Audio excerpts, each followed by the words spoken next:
안녕하세요 Cindy 也有小女友这次的夏日特别专辑 Sunny Summer 就如同它的主打歌一样，听起来就是一个非常 power 清爽，非常适合夏天的一首歌曲。最可爱的巧思就是所有的成员都把他们的名字藏在歌词里面，但是呢，如果你以为 GFriend 这次的回归只是一个单纯的可爱清爽的 MV， 那你只答对了一半。虽然在歌词中一直向往着要到大海去，要到一个就是可以听到彼此呼吸声的地方，但是在 MV 当中，大部分的时间 GFriend 都是待在室内。MV 当中有出现非常多代表夏日美好时光的场景，也都在野令用力合上书本之后消失得无影无踪。这也代表他们想要享受自由的时光，但却因为某些原因而没办法这样子做。而这些室内玩乐的场景，他们都是用比较复古的滤镜去做处理，可以影射这些画面是在讲过去的回忆，而不是现在式。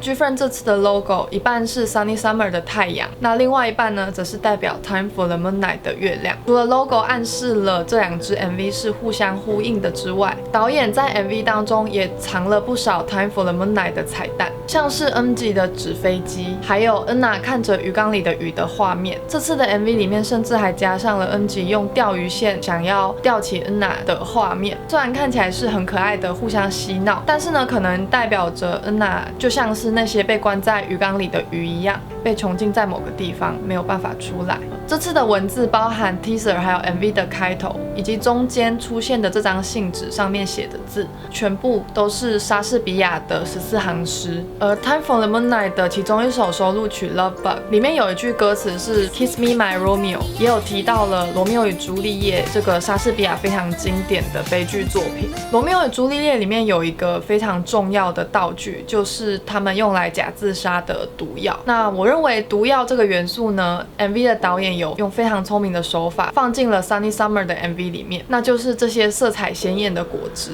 MV 当中有喝下果汁的人是 Yuju， 也是在 MV 里面唯一有睡着的成员，说明了喝下果汁之后会陷入沉睡或是昏迷不醒的状态。还有另外一个呈现手法呢，就是戴上墨镜。松王戴上墨镜之后，下一个场景就是野令听到关上门的声音，然后在黑暗之中有点害怕的样子。最后呢，他发现是成员们的恶作剧。这个场景让我直接的去联想到了 Time for the Moonlight， Enna 张开眼睛之后发现成员不在他身边的画面，以及成员在黑暗中拿手电筒照射 Enna 的画面。而在 Sunny Summer 的 MV 当中，成员们玩得最开心的时候，不是在白天，而是在夜晚，在黑暗的 KTV 包厢中。这也对应着 Time for the Moonlight， 成员们只能在夜里，在月亮出来的时间才能够相遇。在 Time for the Moonlight 里面没有交代清楚 Enna 演的角色的死因，而在 Sunny Summer 用了一个非常艺术的方式来表达，就是这个 Enna 扮装的画面。这幅画是维梅尔的戴着珍珠耳环的少女，整幅画的焦点就是在那个珍珠耳环。这名少女呢，没有人知道她是谁，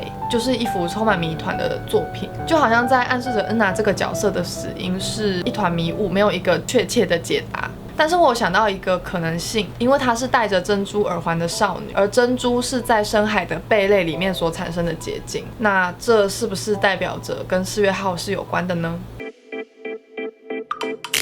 All days are nights to see till I see thee, at night bright days when dreams do show thee me。 一切的白天都像是在黑夜一样，直到你走入我的视线；一切的黑夜都像是白天一样，当梦展现你在我的眼前。这两句话其实就概括了 Time for the Moonlight 的主题。我在上一支解析 Time for the Moonlight 的影片当中也有提到 Time for the Moonlight 除了有满月的时候的意思之外，还有另外一个意思就是想起所爱之人的时间。在见到想见的人之前，所有的事情不管有多有趣都是没有意义的。虽然身处白天就好像在黑夜一样孤独，成员们围成一圈一起吃着樱桃。樱桃的英文 cherry 音近于 cherish， 也就是珍惜的意思。那这也代表着成员们非常的重视彼此之间的感情。透过这样子种种的分析下来，可以知道 Time for the Moonlight 还有 Sunny Summer 两支 MV 叙述的事情是一样的，只是用不同的角度以及不同的方式去呈现，就好像必须要反射太阳的光光，月球才能够发亮。有光的地方就会有影子，凡事都是一体两面。我非常欣赏这2支 MV 的导演 Ko Yoo-jung， 他在画面以及细节上的处理都非常的精致，而且非常有他独立的见解跟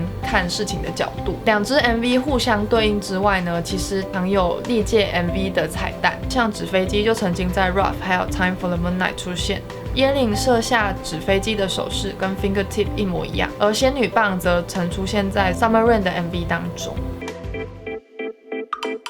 那我虽然前面解释的都是一些比较黑暗的那一面，但是呢，你还是可以回过头来看他们比较青春活力、充满对爱情憧憬的这一面。因为其实我觉得2个东西都是结合成这次 Sunny Summer 的要素。你们还有发现什么其他的彩蛋吗？欢迎在底下留言让我知道哦。我是 Cindy， 谢谢你们看完今天的影片，我们下次见，拜拜。